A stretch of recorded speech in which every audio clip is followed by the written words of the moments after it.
La Finalissima is happening. La Finalissima is happening as a World Cup final এবং Spain versus আর্জেন্টিনার বিশ্বকাপ final আমরা দেখব একটা ধুমধুমার জমজমাট ফাইনাল নিউ জার্সি স্টেডিয়াম থেকে জুলাই 20 তারিখ, যদিও মানে 19 তারিখ পার হয়ে যখন জুলাই 20 তারিখ পড়বে রবিবার রাত 1টায়।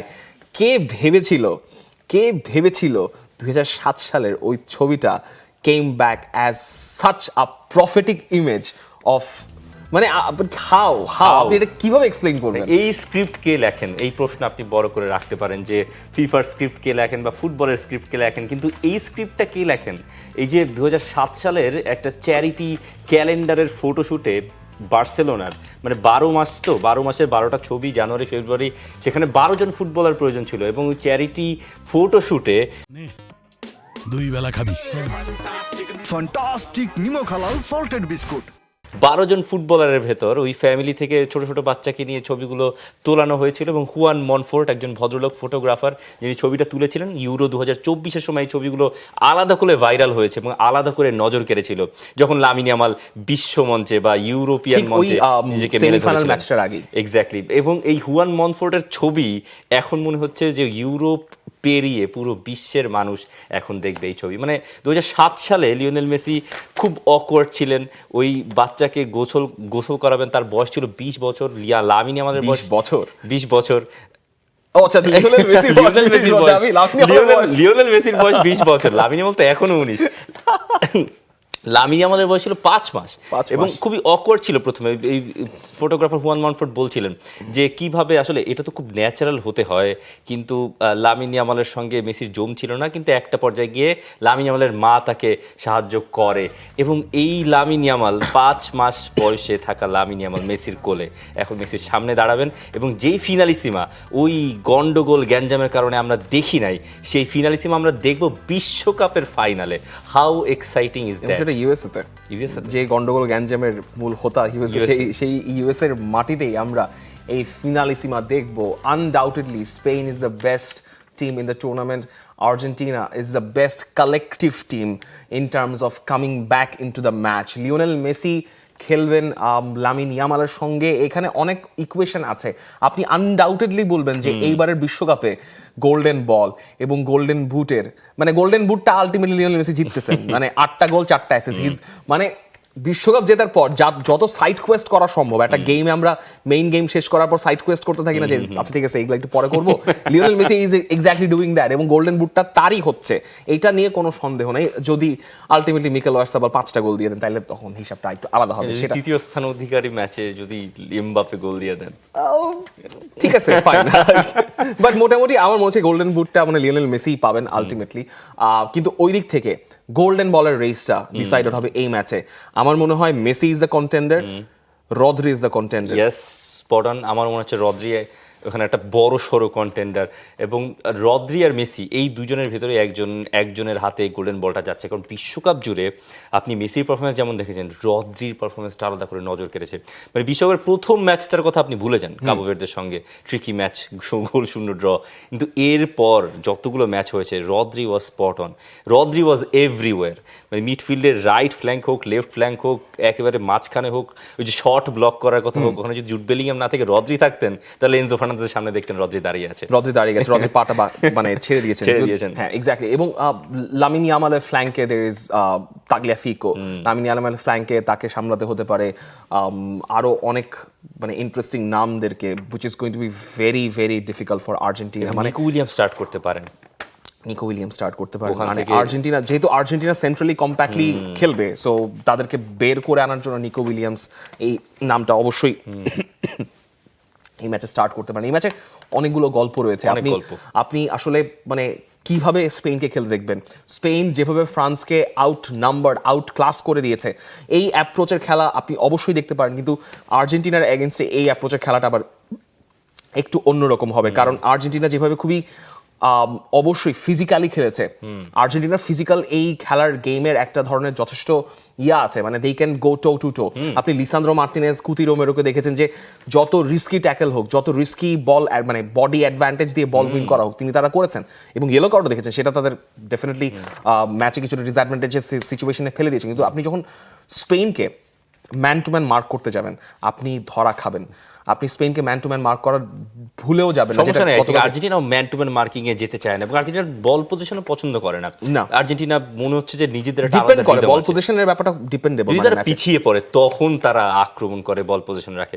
এবং স্পেনের সঙ্গে হয়তো টেম্পোটা অত হাই টেম্পো ম্যাচ হবে না, একটা কেজি ম্যাচ হবে। না না না, tempo would be higher, tempo would be higher, tempo would be higher, tempo would be pretty higher. আমার মনে হচ্ছে যে খুবই ম্যাচ মানে রেজাল্ট ওরিয়েন্টেড, মেথডিক্যাল ম্যাচ। আপনি ফাইনাল ম্যাচ তো আপনি মেথডিক্যাল ম্যাচ খেলে করবেন কি? একটা রেজাল্ট ওরিয়েন্টেড ম্যাচ, মানে আমি কোনো বল লুজ করব না, আমি আমার বক্সে কোনো বল আসতে দেব না, তেমন এটা হতে পারে, বাট মানে still there would be some clear cut clinical chances. আর এই ম্যাচে তো আমরা দেখলাম জেড স্পেন্সার, এলিয়ট অ্যান্ডারসনের দায়িত্বটা ছিল লিওনেল মেসিকে নিউট্রালাইজ করার। আমরা লিওনেল মেসি এবং মার্ক কুকুরের একটা ব্যাটল দেখতে পারি। এক্স্যাক্টলি, মানে আমি এটাই বলছি যে ফাইনাল বস মানে লিওনেল মেসির জীবনের বা ক্যারিয়ারের ফাইনাল বস। আলটিমেটলি ফাবিয়ান রুইস থাকবেন। ফাবিয়ান রুইসকে আরেকবার স্টার্ট করে দেবে, বিকজ পেদ্রিকে মনে হয় আবারও বেঞ্চেই স্টার্ট করানো হবে। কিন্তু ফাবিয়ান রুইস আসলে নকআউটের ফিলটা পেয়ে গেছে এবং যেহেতু লেফট ফুটেড, আবার লিওনেল মেসিও লেফট ফুটেড যদিও, so there can be a battle between Fabian Ruiz এবং লিওনেল মেসি। লিওনেল মেসির অরবিটার আশেপাশে ফাবিয়ান রুইজ ঘোরাফেরা করবেন, তিনি খুব একটা থাকবেন। আবার রদ্রি থাকবেন ইন সাপোর্ট।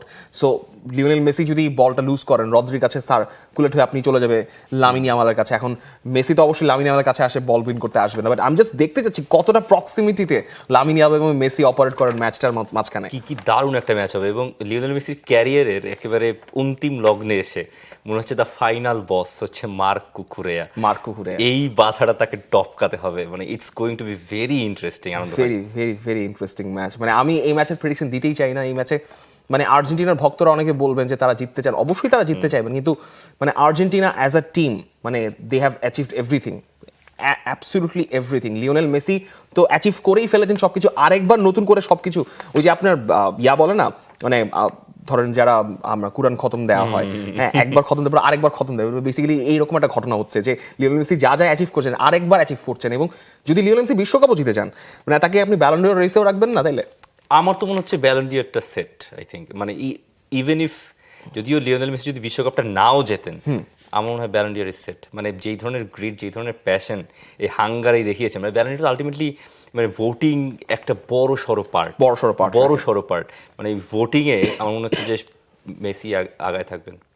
এই স্পেন 8 গোল 4 অ্যাসিস্ট বিশ্বকাপে, আপনি ফাইনালে যদি একটা গোল বা আপনি আগের বিশ্বকাপকেও ছাড়াই গেছেন। ওয়াও, আগের বিশ্বকাপকেও ছাড়াই সব বিশ্বকাপ 35 পেরোনোর পর গোল সংখ্যা কত দেখলাম। এবং উনি যদি ধরেন 2টা গোল দিয়ে দেয়, তাইলে মিরোস্লাভ ক্লোসা তো আলটিমেটলি তার বয়স লাস্টে কত ছিল, বা লাস্ট যখন তিনি রেকর্ডটা করলেন 34 সামথিং হয়তো ছিল সম্ভবত এরকম। তিনি হচ্ছে 3টা বিশ্বকাপ খেলে হচ্ছে এই যে 16 গোল বা 4টা বিশ্বকাপ 16 গোলের রেকর্ডটা করেছিলেন।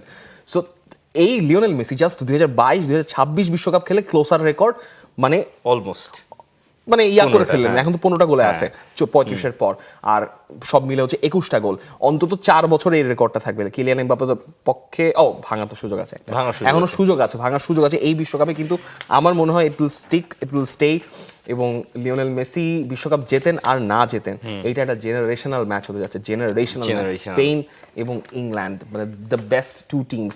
আর্জেন্টিনা অবশ্যই ডিজার্ভ করে সেমিফাইনাল থেকে ফাইনালে ওঠে, এবং যে কায়দায় আর্জেন্টিনা উঠেছে অনেকেই বলবেন ডেফিনেটলি আর্জেন্টিনা অনেক জায়গায় they were lacking a lot of things. কিন্তু আলটিমেটলি আপনি টুর্নামেন্টে কত নিজেকে গ্রো করাইতে পারেন, কতভাবে ইন গেম সলিউশন বের করতে পারেন, সেটার উপর দিয়ে আপনার টুর্নামেন্টে আপনি কত দূর যাবেন সেটা নির্ভর করে, যেটা আর্জেন্টিনা সবচেয়ে বেশি ভালো পেরেছে। আর ওই ফাইনালের আগে, একটা মেগা ফাইনালের আগে, আর্জেন্টিনা আর স্পেনের ম্যাচের আগে একটা মানে খুবই অগুরুত্বপূর্ণ ম্যাচ হবে, তৃতীয় স্থান নির্ধারণী ম্যাচ, যেই ম্যাচটা কেউ খেলতে চান না। থমাস টুখেল নিজেও বলেছেন যে আমি খেলতে চাই না, ডাগআউটে দাঁড়াতে চাই না, এবং আমি নিশ্চিত, মানে থমাস টুখেল নিশ্চিত ইংল্যান্ডের ফুটবলাররা, কিলিয়ান এমবাপ্পেরা কেউই এই ম্যাচ খেলতে চান না। কিন্তু শুধুমাত্র নিয়ম রক্ষার্থের কারণে এই যে 19 জুলাই রাত 1টা বাজে ম্যাচটা খেলতে হবে ইংল্যান্ড এবং ফ্রান্সকে, এবং হয়তো কিলিয়ান এমবাপ্পের সাইড কোয়েস্টটা এখন মেইন কোয়েস্ট হয়ে যাবে, ওই গোল্ডেন বুটের রেসটাকে ফ্রান্স জিতে যাবে ম্যাচটা। ফ্রান্সটা জিতে যাওয়া উচিত। এবং থমাস টুখেল যেভাবে বলছেন, মানে he seems lost, he needs to go back to the drawing board, and euro 2028 তার মূল মিশন হয়ে থাকবে। এবং আমার মনে হয় না বিশ্বকাপে 2030-এর আগে ইউরো 2028 তো বেসিক্যালি ইংল্যান্ডের মাঠে, মানে they are the host nations, but they have to qualify. এবার ইউরোতে রুল হচ্ছে আপনাকে কোয়ালিফাই করে আসতে হবে আলটিমেটলি। সো কোয়ালিফিকেশনের ম্যাচগুলো শুরু হয়ে যাবে।